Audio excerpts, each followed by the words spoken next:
cómo se jodió Venezuela. Pero después dije, me da pena con el doctor Carlos Holmes, entonces vamos a llamar esta presentación La Venezuela Humanista, y está así entre comillas. ¿Cómo empieza la historia que quiero compartir con ustedes? Érase una vez un país con muchísima prosperidad en los recursos naturales, con grandes reservas de petróleo y que había tenido muchas bonanzas, la última en los años 70, que le permitió al Estado tener la capacidad de gastar y gastar, hacer inversiones agroindustriales, en infraestructura, en desarrollo cultural, en el sistema de becas, y generó un amplio sentido de prosperidad en toda la sociedad. ¿Qué ocurrió? Que la bonanza, como suele ocurrir, las bonanzas se van extinguiendo. Y hacia finales de los años 70, comienzos de los años 80, empezó el fin de la bonanza. Y ese fin de la bonanza empezó a traer las siguientes consecuencias. La primera, que había una gran sociedad acostumbrada a que los recursos llegaban fácil y los recursos empezaron a escasear, pero no se quisieron recortar los gastos y entonces lo que vino era la constante de estar subiendo impuestos periódicamente y llegó un punto donde no se podía absolutamente más. Y los años 90 encuentran al país primero con una espiral de gasto público que ya estaba estancando el crecimiento de la economía venezolana.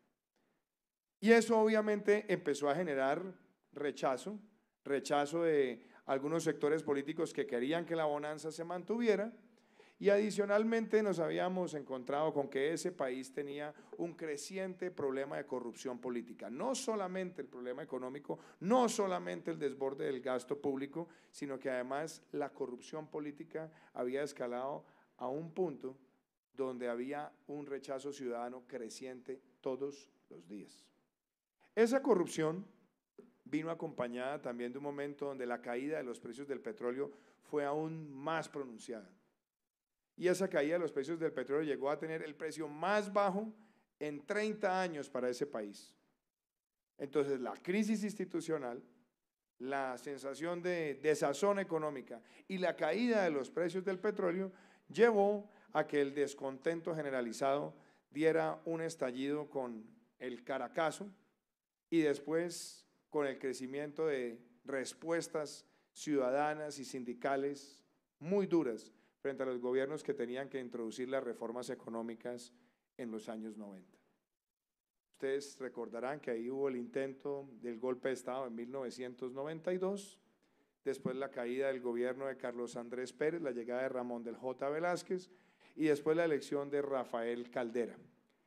Caldera, quien llega a la presidencia, amnistía al comandante golpista con la idea de quizás hacerle también un daño a su predecesor, su eterno rival político, y con la idea de minimizar cualquier tipo de crítica de no haber reconocido que quienes intentaron el golpe realmente tenían, según juicio de ellos, una legítima aspiración porque el país estaba sumido en la crisis. Y eso me lleva a la segunda parte de esta historia, y es cuando de pronto aparecen las ovejitas que en realidad son lobos. Y esas ovejitas son muy peligrosas porque llegaron a la política con un mensaje muy tierno, muy tierno.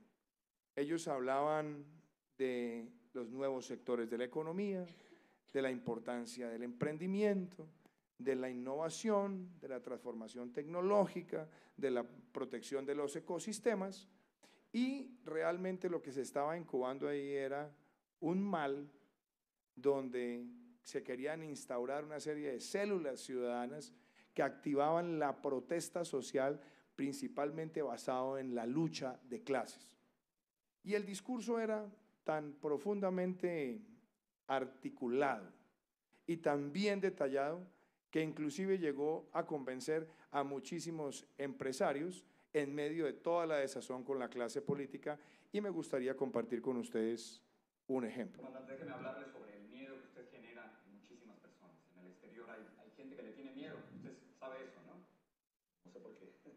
Bueno, primero, dicen que no es demócrata. ¿Usted está dispuesto a entregar el poder después de 5 años? Claro que estoy dispuesto a entregarlo, no solamente después de 5 años, yo he dicho que incluso antes, porque nosotros vamos a proponer aquí una reforma constitucional, una transformación del sistema político para tener una democracia verdadera, mucho más auténtica. ¿Nacionalizaría algún medio de comunicación, algún medio No, privado? basta con el medio de comunicación que tiene el Estado hoy. ¿No hay intención de nacionalizar absolutamente nada?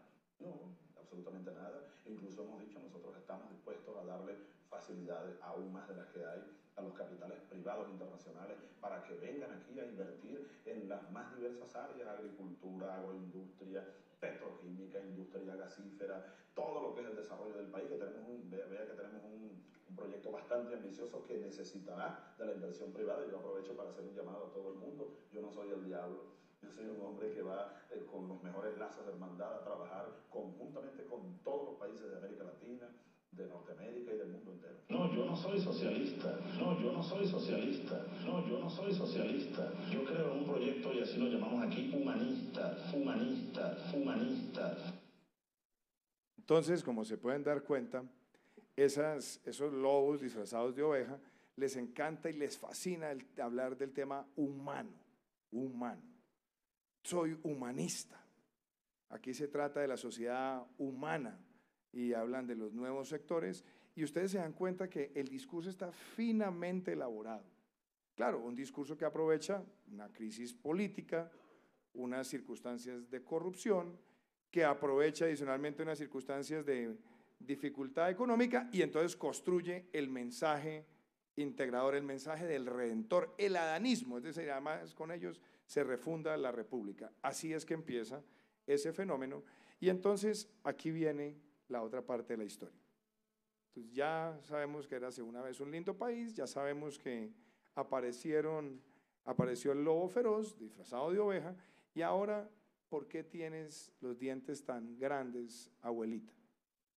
Y esa parte es interesante porque cuando llegan al poder se encuentran después con el extraordinario de Navidad, y es que los precios del petróleo empiezan a crecer, y entonces está la sensación de riqueza, la capacidad de tener recursos y recursos para empezar a legitimar el discurso.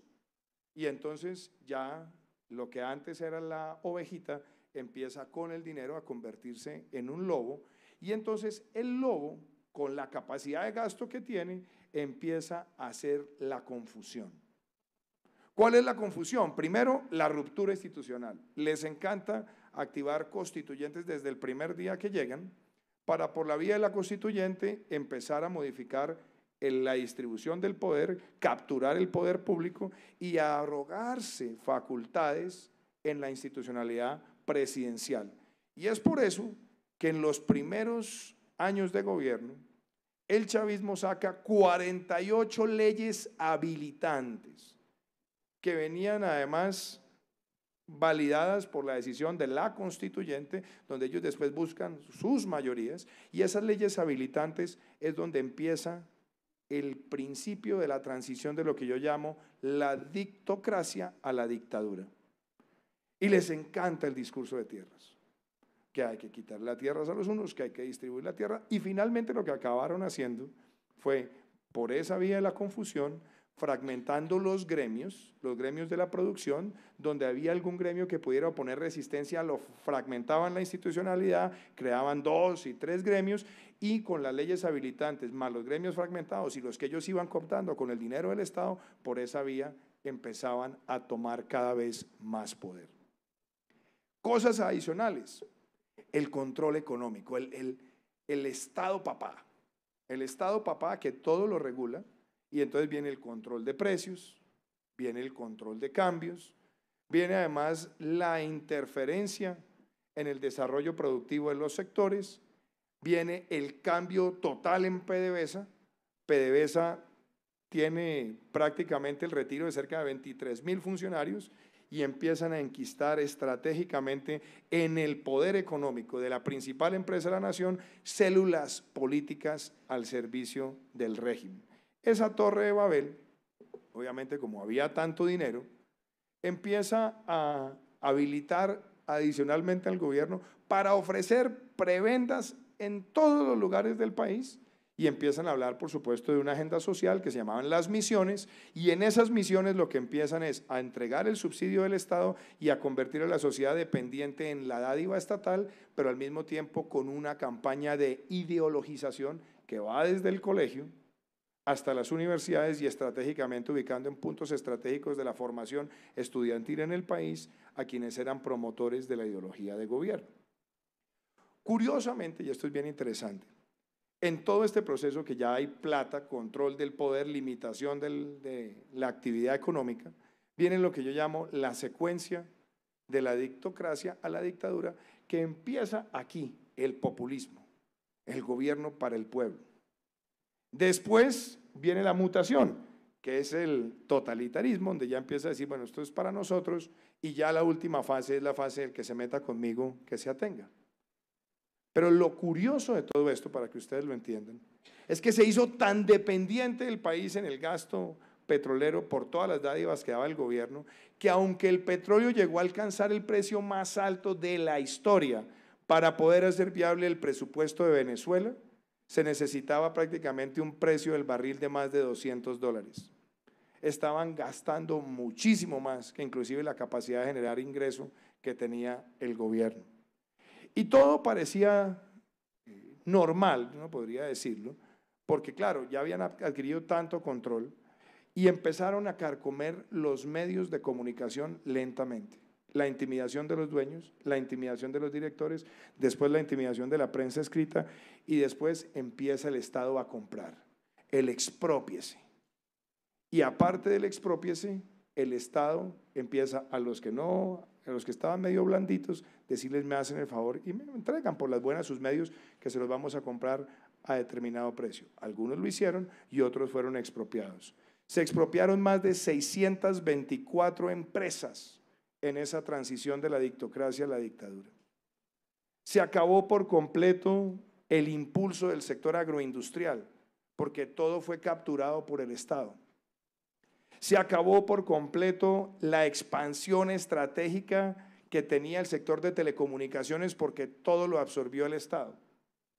Y así el drama se fue volviendo cada vez peor. Y eso me lleva a esta siguiente reflexión. Ya le preguntamos a la abuelita por qué tenía los dientes tan grandes y ahora viene la respuesta: para comerte mejor. La transición de la dictocracia a la dictadura es brutal. Brutal, porque capturan la asamblea, capturan el poder judicial, convierten el poder electoral en un poder al servicio del gobernante, limitaron por completo la prensa, el aparato privado totalmente intimidado, y por esa vía es que ya empiezan a arreciar y empiezan las detenciones, los presos políticos, los abusos de los derechos humanos, y todo esto en las narices de un continente, en las narices de América Latina. Esto, por ejemplo, a mí me parece que es una imagen que lo cuenta todo. Después ya empezaron las cadenas a cualquier brote de oposición. Inhabilitar a los opositores, utilizar el Poder Judicial como mecanismo de represión, inventarse pruebas, prácticamente exiliar a muchos de los que representaban una amenaza mediática o comprarlos.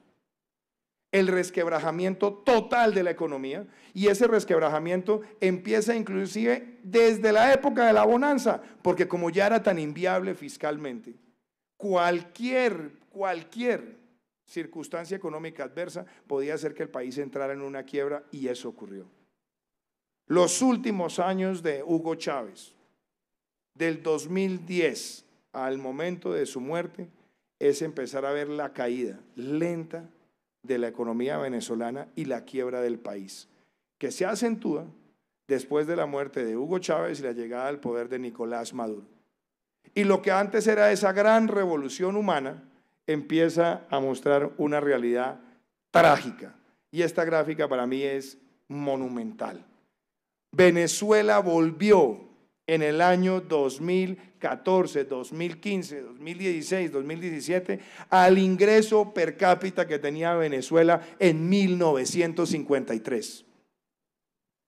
Destruyeron toda la capacidad económica del país, destruyeron todo el desarrollo de los mercados.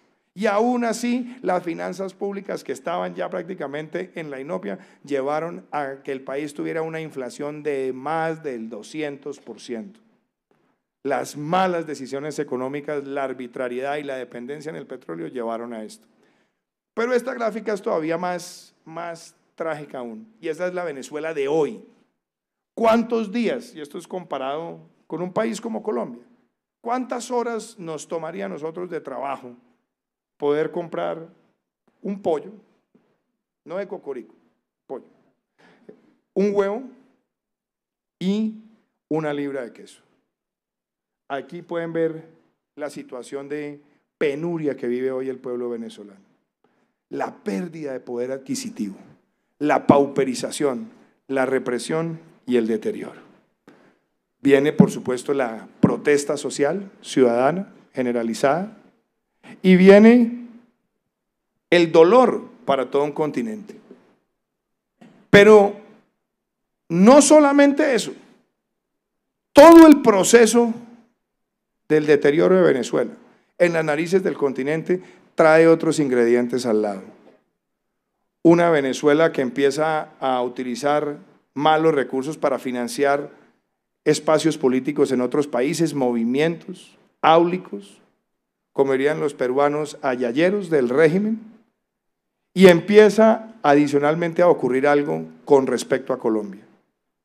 El apoyo a los grupos armados ilegales en Colombia con ese dinero y otorgarle santuario en su momento a las FARC y hoy como sigue ocurriendo con el ELN. El permitir que dentro de la estructura de gobierno se consolide un cartel que es el cartel de los soles, donde toda la cúpula del poder venezolano participa del negocio del narcotráfico y utiliza corredores fronterizos en Colombia para nutrirse y enriquecerse. Y ya cuando el continente se da cuenta es demasiado tarde. Ya ni siquiera la protesta social de los últimos años es capaz de detener esto, y aunque haya expresiones electorales que hayan tenido victorias frente al régimen, como ocurrió en el 2007 y recientemente con la elección de la nueva asamblea, la capacidad de represión institucional y cercenamiento es tal que logró aniquilar esas expresiones libres. La conclusión, el éxodo masivo. Más de 1 millón de venezolanos están en territorio colombiano. Se calcula que cerca de otro millón está en otros países del mundo. Un éxodo que no se había visto en ningún país de América Latina en la historia reciente del continente. Y vienen las reflexiones que yo quiero dejarles a ustedes ante toda esta situación. ¿Cuáles son? Sí, el futuro es de todos. Colombia tiene que ser parte de la solución de lo que ocurre en Venezuela, y lo que ocurre en Venezuela va a tener repercusiones en Colombia. Las negativas que está teniendo y las positivas que tenemos que construir. ¿Cuáles son las negativas? Y hablemoslo con claridad. Colombia perdió el mercado venezolano por cuenta de ese deterioro. La perdió por completo. Un mercado que alcanzó a cerca de 6.700 millones de dólares en el año 2008. 6.700 millones de dólares que hoy no tenemos. Hoy inclusive el comercio bilateral puede estar por debajo de los 400 millones de dólares. Esa migración masiva está empezando a generar estrés en la provisión de servicios sociales, en materia de salud, en materia de educación, en materia laboral. Y mantuvimos además el silencio cómplice, primero participando en UNASUR, que es una institución creada con los dineros del petróleo chavista, para tener además influencia en los países con los que ellos tenían financiamiento directo y que eso legitimara la acción del régimen. Colombia estuvo allí, claro, primero por tratar de facilitar un canal multilateral, pero lo cierto es que UNASUR ha sido el más grande cómplice de ese régimen.